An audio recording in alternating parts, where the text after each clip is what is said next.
Ntendeza Kristo, nebaza Katonda olw'ekirabo eky'obulamu kyatuwadde era njagala okumusiima olwa buli muntu ssekinoomu atutte eddaala ery'okubanga otwegatako mu masomo ag'enjawulo ge tugenze maaso n'okuba nga tukola. Amanya n'eddoboozi mazima Kenneth nga bulijjo, ng'era olunaku olwaleero njagala tubeere nga tutunuulira ekitabo kino eky'ebikolwa eby'Abatume.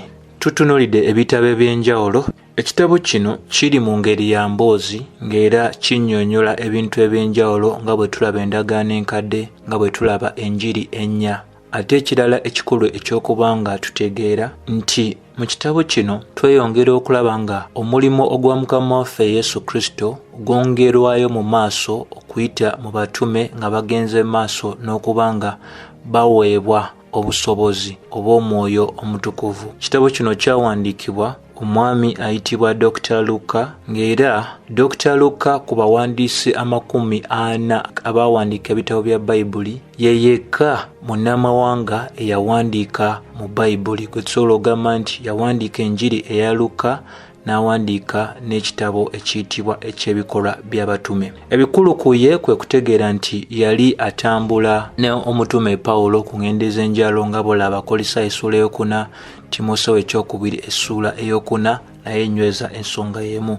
So yawandiikira wansi ow'obuyinza obw'abatume abo abalondebwa Mukama waffe Yesu Kristo, newankubadde ye teyali kitundu ku bayigirizwa aba Mukama waffe Yesu Kristo. So ebbaluwa ekitabo kino eky'ebikolwa Abatume bwe yali awandiikira omwami amanyikiddwa nga Theophilus. Omwami oyo ayitibwa Theophilus, erinnya lye mu bufunze litegeeza oyo ayiti mukwano gwa Katonda. Ebitono ebimanyiddwa ku mwami ono bye bigambibwa nti yali musajja mukenkufu nnyo mu nsonga ey'amateeka, era nga kirowoozebwa nti Luka yali amuwandiikira nga amuyitiramu oba nga amubuulira ku bintu eby'enjawulo ebyali bikwatagana ku Kristo Yesu, enjiri ye ne bye yali agenda mu maaso n'okuba ng'akola, ate n'ensonga lwaki obubaka obwa Mukama waffe Yesu Kristo n'obulamu ne byakola byaviirako abantu nga Pawulo okubeera nga bagenda mu maaso n'okuyiganyizibwa, bagenda mu maaso n'okuba nga batwalibwa mu kooti ez'enjawulo. Kati so kitegeezebwa nti omuntu ono yalina okuba nga annyonnyolwa ku bintu ebyo, nga bwe wandigambye nti omuntu yenna ayitibwa liida aba yeetaagisibwa okubeera nga annyonnyolwa ku nsonga eyo gy'agenda okubeera nga akwasaganya mu mbuga ez'amateeka. So ebyo bikulu nnyo byakutegeera, era bwe tuba tugenze mu maaso n'okutegeera ddala ekitabo kino eky'ebikolwa by'Abatume, nga bwe tumanyi nti endagaano enkadde eranga okujja kwa Kristo Yesu, ate enjiri ennya ne zitulaga Kristo ng'ayambadde omubiri, ate kino ekitabo kyo kyenyi kye tutunuulidde kigenda ddala mu maaso n'otulagira ddala okubuulira okw'enjiri ekwa Kristo Yesu okukwatagana ku kufa kwe, okuziikibwa kwe wamu n'okuzuukira kwe. Ate ekirala ekikulu nnyo kye tugwanidde otegeera nti go amabaluwa go gagendera ddala mu maaso n'okunnyonnyola Kristo y'ani. Kati tugenda mu kitabo eky'okubikulira kyo ne kigendera mu maaso ddala n'otulagira ddala ekitiibwa ekya Mukama waffe Yesu Kristo. Ebikulu ebirala by'otegeera ku kitabo kino ekiyitibwa eky'ebikolwa by'Abatume kirina essuula 28. Mu bufunze tuba tugamba nti luno olugendo lwe tugenda okuba nga tukwatako, olugendo luno luwanvu nnyo nnyini ddala nga tunnyonnyola ssuula ku ssuula, lunyiriri ku lunyiriri, wamu n'okumenyamenyamu ebigambo eby'enjawulo eba bigwanidde okumenyebwamu ddala. Kirala ekikulu nnyo ekyokuba nga tutegeera nti bintu bingi leero ebikoleddwa mu kkanisa mu bukyamu lwakuba nti obukulembeze obw'ekkanisa kaakano tebumanyidde ddala mugaso ogw'ekitabo kino eky'ebikolwa by'Abatume. Ekitabo kino kituyambako okutegeera ebyo ebyagenda mu maaso okuba nga bikolebwa abatume wamu n'ekkanisa ey'olubereberye, ebirina okuba nga bikyalina okuba nga bikolebwa, n'ebyo ebyakolebwa mu biro biri nga kaakano tetusabibwa oba tetugambibwa kuba nga tuddamu ebintu ebyo bye bimu. So ssebo n'ennyabo kansubire eyo ntandikwa nnungi ey'okuba nga otegeera ekitulindiridde, wabula kyenjagalira ddala okubeera nga nteekako omulaka nga kikulu nnyo nnyini ddala.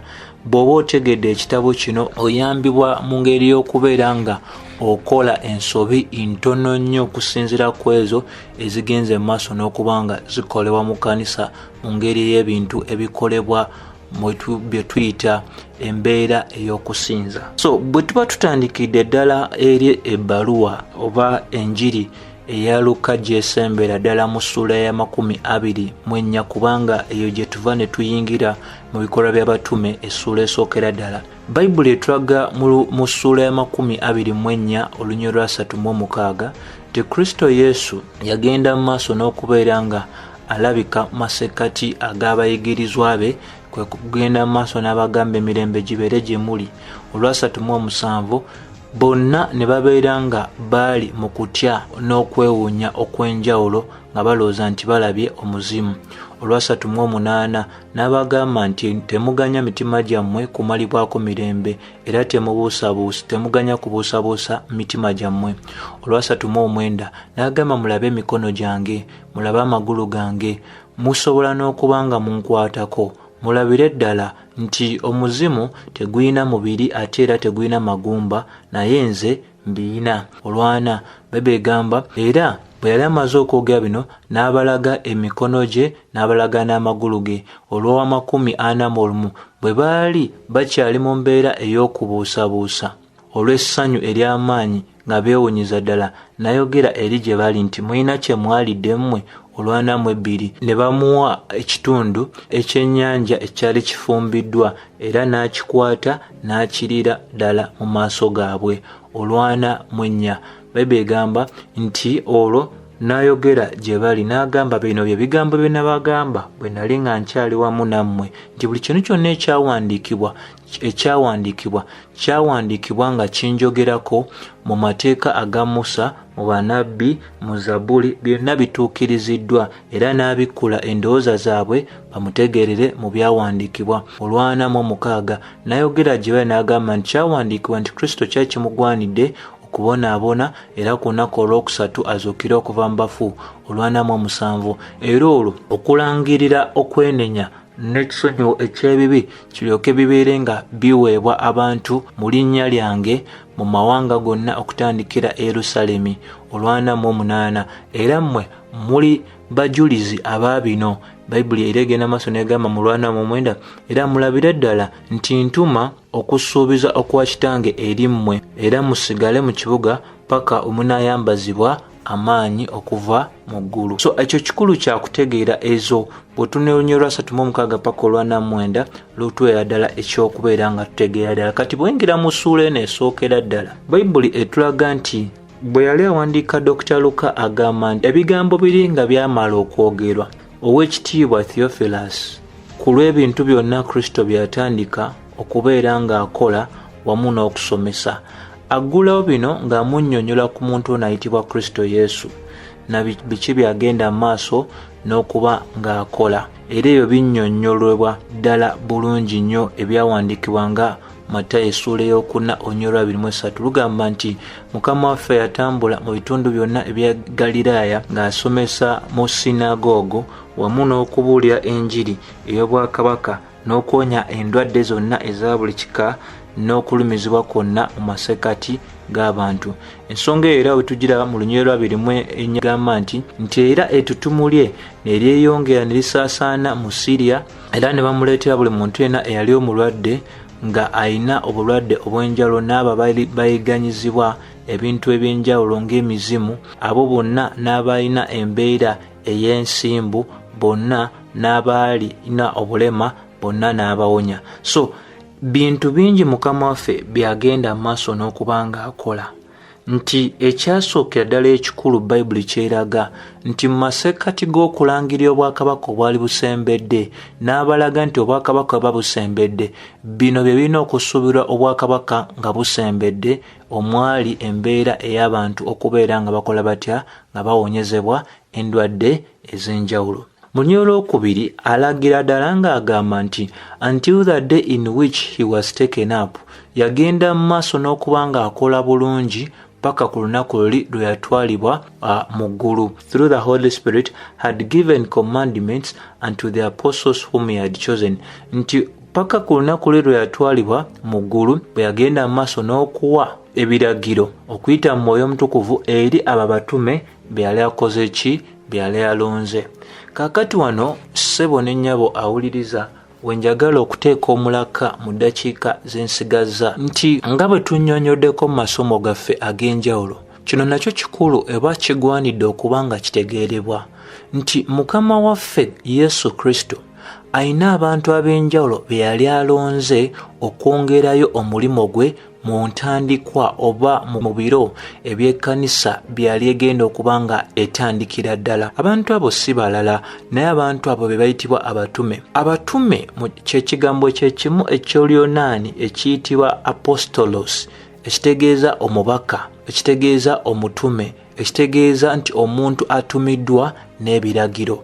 Kati ssebo oba nnyabo kyenjagala tubeere nga tutegeera, abantu bano abayitibwa abatume baalondebwa Mukama waffe Yesu Kristo. Kino nakyo kyennyonnyola ebintu eby'enjawulo wammanga. Ensonga egwanidde okuba nga etegeerebwa wano obulungi nnyo nnyini ddala y'ensonga ey'okutegeera ddala nti waliwo ebisaanyizo omuntu byali agwanidde okubeera nabyo, okubeera nga agwa mu kkowe eri abo abayitibwa abatume aba Mukama waffe Yesu Kristo. Ekimu ku byo Bayibuli kyetulaga nti omuntu oyo yali agwanidde kubeera nga alondeddwa Mukama waffe Yesu Kristo mwene ng'akyali wano ku nsi mu mubiri. Ssebo oba nnyabo bino tubyogeddeko mu masomo ag'enjawulo naye birabikanga ebitategeerebwa abantu ab'enjawulo kaakano abagenze maaso n'okweyita abatume newankubadde nga tebalina bisaanyizo ebyo ebyabo abagambibwa nti be baali abatume aba Mukama waffe Yesu Kristo. So kyenjagala tubeere nga tutegeera ddala bulungi nti Bayibuli nnambulukufu abantu Mukama waffe Yesu Kristo be yalonda amannya gaabwe gamanyikiddwa. Mukama waffe alina abantu bangi abamugoberera naye abo bayitibwa abatume ate baawukana ku bantu abangi abamugoberera. Ensonga lwaki bw'osoma era Ebikolwa Abatume essuula esooka olunyiri lw'13 lulaga nti bwe baali bonna bazze ewamu ne bayingira mu kifo ekyowaggulu ne babeera eyo, era abo kwe kwali Peetero, kwe kwali Yokaana, kwe kwali Yakobo, kwe kwali Andereya, kwe kwali Filipo, kwe kwali Tomasi, Bartholomew, kwe kwali Matayo ne Yakobo mutabani wa Alifonso, ne kubeerako ne Simooni Omuzilote, ne kubeerako ne Yuda muganda wa Yokaana. Nti amannya g'abatume bano abaalondebwa gaatulwa bulungi oba galambikiddwa mu byawandiikibwa owatali kwevoola, ge mannya ge gamu ge tulabira ddala agoogerwako mu Matayo essuula ey'E10 olunyiri olusooka paka ku lunyiriri olwokuna. Ensonga y'emu tugiraba bw'oba osome ekitabo kya Mako essuula ey'okusatu olunyiri olw'14 paka olw'19. Ensonga y'emu eddibwamu mu Luka essuula ey'omukaaga olunyiri olw'13 paka olunyiriri olw'16. Bino lwaki tubikaatiriza nti gwe obeere ng'otegeera nti enjiri zonna teziyina muntu yenna gwe zikotogera nga yali yalondebwa Mukama waffe Yesu Kristo ne zitamwogerako. Ne bw'oba ogenze mu njiri eya Yokaana, ekitabo eky'enjiri ya Yokaana kiraga mu ssuula ey'omukaaga, Jesus answered them, Have not I chosen you? Sibalonze mmwe 12 naye omu ku mmwe Sitaani. Tozowulira nti n'enjiri yennyini eya Yokaana eraga nti mu masekkati g'abantu abangi abagoberera Kristo Yesu waliwo abayitibwa 12, nga eyo namba ya njawulo nnyo, nga eyo namba y'abantu abaali balondeddwa olw'ekigendererwa. Nga bwe tulaba nti Isirayiri Katonda agitandika n'ebika 12, ebyo ebika 12 be baana ab'omwami eyali amanyikiddwa nga Yakobo. Oluvannyuma nnyo eyalina okukyusibwa okw'erinnya n'ayitibwa Isirayiri. Era Isirayiri esonga ku baana abo 12 abava mu Yakobo oyo Katonda gwe yabbulamu eggwanga erya Isirayiri. So kino kikulu nnyo okuba nga tutegeera nti ebyawandiikibwa biragira ddala nnyo nnyini ddala n'obeera osomye Yokaana essula 13:18 lugamba nti I speak not of you all, soogera eri mmwe mwenna. I know whom I have chosen, mmanyi abo be nnonze, but that the scripture may be fulfilled, naye ebyawandiikibwa biryoke bituukirizibwe. He that eateth the bread with me, oyo ali omugaati wamu nange, lifted up his heel against me, yasitula akakongovule ke eri nze. So munambi y'abantu ab'enkizo Kristo bye yali alonze okuba naye, mwe mwali omuntu era eyali agenda okuyimusa akakongovule ke oba ekigere kye eri Mukama waffe Yesu Kristo ng'amulyamu oluki olukwe. Ssebo ne nnyabo awuliriza Yokaana essula 20 enyweza ensonga y'emu lugamba, Then Jesus said unto them, Yesu n'ayogera eri bo n'abagamba nti emirembe gibeere eri mmwe, kubanga nga kitange bwe yantuma nange mbatuma. Aboogerwako wano be batume. Jjukira tubayita batume kubanga baatumwa. Batume kubanga baatumwa. Olw'ekigendererwa baawebwa ebiragiro eby'enjawulo n'ebintu eby'enjawulo bye baali bagwanidde okubeera nga bakola. So bino bikulu nnyo nnyini ddala byakutegeera. Era singa tuba tweyambisiza Bagalatiya essula esookera ddala olunyiriri lusooka, Pawulo omutume atali ow'abantu oba atali wa musajja, naye owa Kristo Yesu. Ekitegeeza nti waliwo abatume ab'abantu n'wabeerawo n'omuntu nga mutume nga wa musajja. Naye ekyogerwako wano Pawulo kyali okuttaanya, ye yali mutume owa Mukama waffe Yesu Kristo. Lwaki? Kristo yalonda abo abayitibwa abatume. Gw'ataalonda nga tewamulabako mu mubiri togwanidde era toli mutume.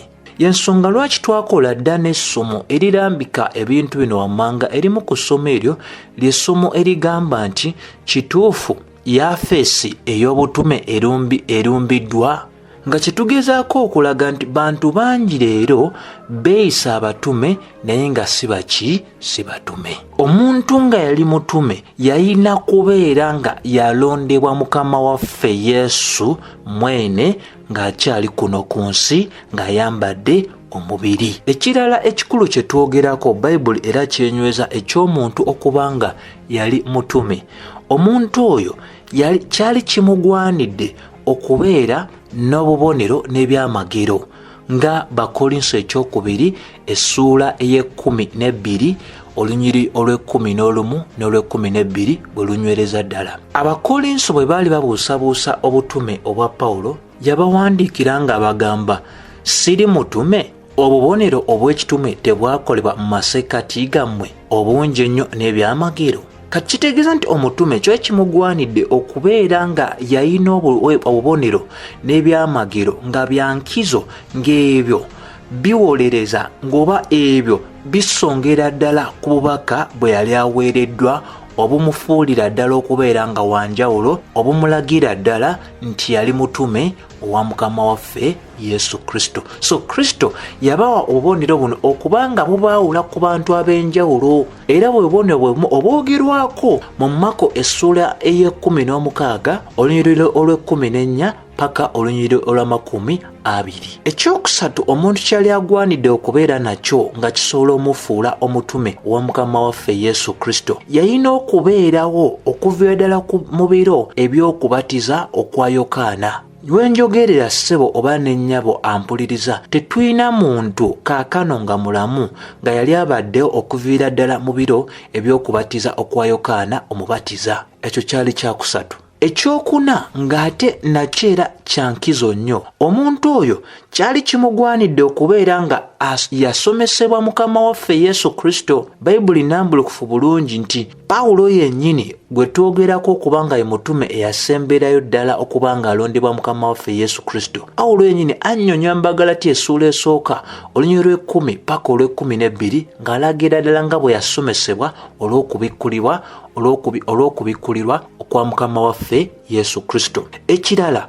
omutume wa Kristo Yesu yalina kubanga Muyudaaya. Gw'atali Muyudaaya oba Munnayisirayiri ey'omubiri nga toli munnaisirayiri mu mubiri era tokusaanira era tosobola kubeera muki mutume. Ekirala kye tusobola okugattako nga kikulu nnyo nakyo nga kyakufiibwako, omutume yali nakubeera nga musajja, tiyalina kuba muki mukazi. So ebintu ebyo byonna biraga enkizo oba biraga omuntu byali agwanidde okubeera nabyo okuyitibwa omutume. Era tunnyonnyola mu masomo gaffe ag'enjawulo nti obutume bwa mirundi ng'ena obufunze. Obutume obusookera ddala bukulembebwa Mukama waffe Yesu Kristo ng'era ye Saabatume.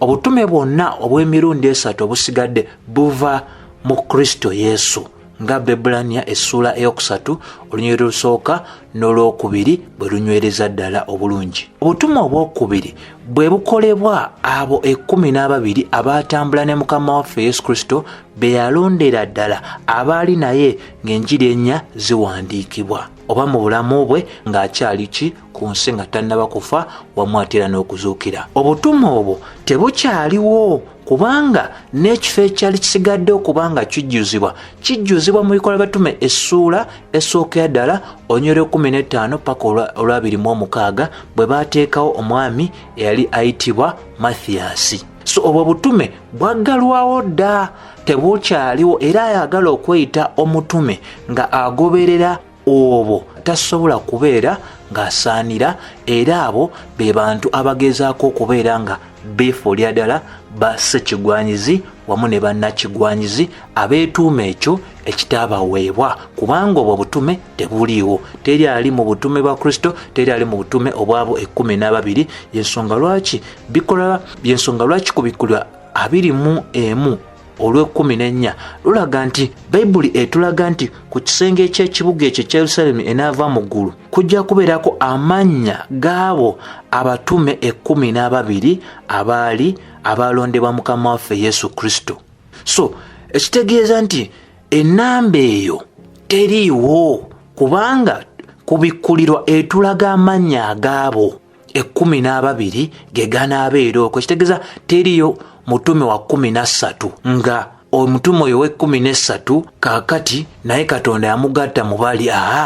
Taliyo, kubanga obutume obuliwo obw'omulundi ogwokusatu bwe butume bulimu omuntu omu bamuyita Pawulo. Oyo naye afuna alondebwa Mukama waffe Yesu Kristo, era Kristo yamulabikira enfunda ezisukka mu 2 bwe osoma ekitabo kya Bikolwa by'Abatume. So bwe banga omuntu yali agwanidde okulaba Mukama waffe Yesu Kristo okuveera mu biro biri eby'okubatiza kwa Yokaana, Pawulo ate ye kyafuna kwe kumulaba ng'amaze okuzuukira, nga Bayibuli wenywereza ddala bulungi. Pawulo atulaga ddala bw'oba osomye essula 15 olunyiriri 8 olw'Abakolinso ekisooka agamba nti nze nasembeera ddala eyazaalibwa wabweru w'ebiro okubanga nze nasembeera ddala okulaba Kristo. Awo kituweera ddala obuvumu obugambira ddala ng'ebyandiko ebisomesa teriiyo mutume mulala, kubanga eyasembayo okulaba Mukama waffe Yesu Kristo si mulala wabula ye Pawulo. Kati omuntu yenna leero eyeeyita omutume yeeyita mutume mu butanwa, yeeyita omutume mu butamanya, yeeyita omutume mu kweyagaliza, kubanga toyina bisaanyizo byonna, tomulabangako, takulondangako, toyina byamagero biri, towamulaba nga amaze okuzuukira, toli mu Yudaaya n'ebyo ebisigadde ate tosomesebwanga ye. So ensonga ezo zonna si za kubalaata, si za kusaagira, nsonga nkulu y'ensonga lwaki ekkanisa eya Abefeso mu kitabo ky'okubikkulirwa essula 2 olunyiriri olwokubiri, Kristo bwe yali ayogera eri ekkanisa mu masekkati g'ebintu byonna yagisiima olw'omulimu gwayo, olw'okuba nti baali bakozi n'olw'okuba nti baakemera ddala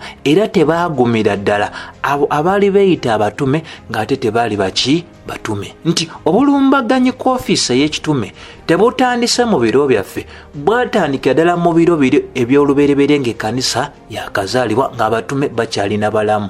Bwe kibanga kyasoboka okubawo mu biro ebyo ng'abatume baali bakyali balamu ng'obulumbaganyi gye bwakolebwa ku yafeesi yaabwe, kisuubirwa ddala nti mu biro byaffe tulina kisuubira nnyo, naye abo abeeyita abatume si batume wabula balimba era bassekigwanyizi wamu ate era ne banna kigwanyizi. Bayibuli egenda maaso n'enywereza ddala empandiika y'abatume yeeno. Pawulo awandiika mu Befeso 2:2 ng'agamba nti kaakano mumanyire ddala nti ekkanisa ezimbiddwa ku musingi ogw'abatume ne bannabbi nga Kristo mwene ly'ejjinja liri ery'oku nsonda. Tebalina mulimo gwe baakola nga tegwabaweebwa Mukama waffe Yesu Kristo. Bw'olumbagana obutume n'olumbagana ne yafeesi ey'obunabbi, obeera olumbye abo eyabaawula okubakozesa omulimu ogw'enkizo mu kuteekawo omusingi ogw'ekkanisa eya Mukama waffe Yesu Kristo. Ekitegeeza Bayibuli bw'egamba nti kaakano ekkanisa ezimbiddwa ku musingi ogw'abatume ne bannabbi, mu bufunze etegeeza nti yafeesi ey'obutume ne yafeesi ey'obunabbi tekyagenda mu maaso, kubanga yafeesi ezo zaakozesebwa okubeera nga zituukiriza omulimu ogw'okuteekawo, ogw'okuzimba oba ogw'okuteekawo omusingi ogw'ekkanisa, era bwe zaamala okuba nga zituukiza omulimu ogwali guzirondeddwa okuba nga zikola ne zisirisibwa. Kyova olaba kaakati ekkanisa eyina abasumba, eyina ababulizi b'enjiri, eyina ne betuyita abasomesa. Ebyo ebirabo ebisatu ne birooka bigattibwako ebirabo ebirala ebingi nnyo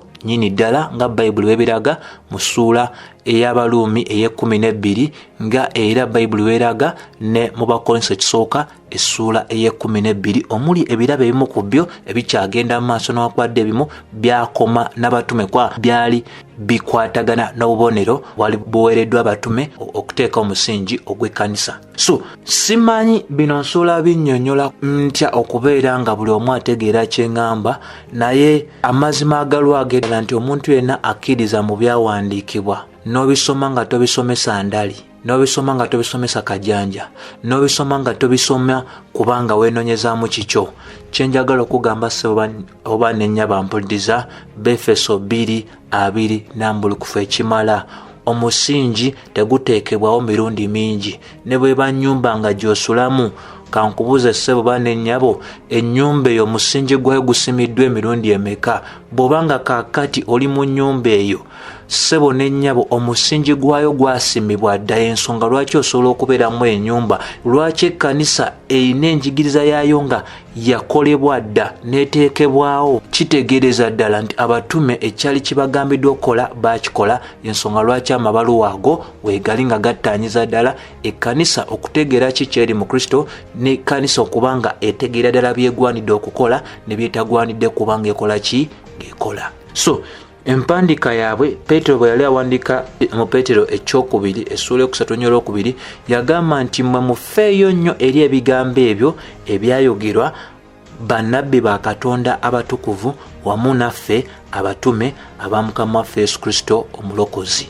So tetulina kuwuliza bigambo by'abalala, tulina kuwuliza bigambo eby'abano abatume abakkirizibwa okuwandiika endagaano yaffe empya, abakkirizibwa okunnyonnyola ebyo ekkanisa byegwanidde okugobera. Jjukira baaluŋŋamizibwa lwa Mwoyo Mutukuvu nga Timoseewo 2:3-16 bwenywereza ddala. Era ekitegeeza nti buli kitundu kyonna ku ekyo ekyawandiikibwa mu byawandiikibwa kyonna kyaluŋŋamizibwa Omwoyo wa Katonda okuviira ddala mu ndagaano enkadde paka mu ndagaano empya. Tetulina batume kaakati nga Kristo abalonda, kubanga omuntu ekyekimugwanidde okulaba Kristo, ate kyetumanyidde ddala Kristo talina muntu yenna gwali kulabikira wabula kubikkulirwa 1:6-7-8 enywereza ddala bulungi ng'egamba okulabika kwa Mukama waffe Yesu Kristo kugenda kubeera eri abantu bonna, buli muntu yenna wakumulaba. So bw'abaako abalaba alabikira eyo, si yoyo owa Bayibuli wabula yoyo Abakolinso gwe bali basembeza, Kristo omulala, ow'omwoyo omulala, ow'enjiri endala. Naye owaffe wa Bayibuli kaakano atudde ku mukono ogwa ddyo ogwa Kitaffe ali mu ggulu, ng'era agenda mu maaso n'okwegayirira ku lw'ekkanisa ye, ng'era ajja kudda okunona ekkanisa ye nga buli muntu yenna ajja mulaba. Era yatugamba mu Matayo 24 singa wabaawo omuntu yenna abagamba nti andabyeko wali oba andabyeko wali, temugendayo, temugenda wano, temugenda mu ddungu, temugenda mu bibuga, kubanga sijja kubaayo. Ekitegeeza nti bye tulina mu byawandiikibwa bimala. Ensonga lwaki Peetero atugamba nti tufeeyo nnyo ebyo eri ebyo ebyawandiikibwa, tetulina kufaayo nnyo eri ebyo ebyogerwa bano abeeyita bannabbi ab'ebiro bino, abeeyita abatume ab'ebiro bino, kubanga babulimba bassekigwanyizi ng'ate omwo mwotwalidde ne bannakigwanyizi abagezaako okulumba ekigambo kya Katonda, ne balumba obutume, ne balumba ne yafeesi ey'obunabbi. So ebyo bikulu nnyo nnyini ddala, njagadde obiteekerako ddala ki essira. So bimu ku bintu ebikulu bye njagadde okubeera nga tuzimba mu ssomero lyaffe erisooka, era tujja kuba nga tweyongerayo okuviira ddala wano nga tutunulya ekitundu kyaffe ekyokubiri, nga tunywereza ddala omulimu ogwo Mukama waffe Yesu gwe yagenda maaso n'okukola n'amaliriza ku musalaba Golgotha. Nsaba Katonda nga bw'ali omwesigwa akozese obubaka buno okuyamba mwe mwenna abakyalina okubuzaabuzibwa. Siyogera byanjwanjwa, soma Bayibuli yo ojja kulaba nti byenjogera biri mu byawandiikibwa, kasita obeera nga okkiriza ddala nti Bayibuli kye kitabo ekinnyonnyola enneeyisaayo n'ebyokkiriza. Kasita obeera nga togikkiriza okyasobola okubeera n'okola ki, n'okubuusabuusa. Emirembe gya Mukama waffe Yesu Kristo gibeere eri mwe mwenna. Amiina.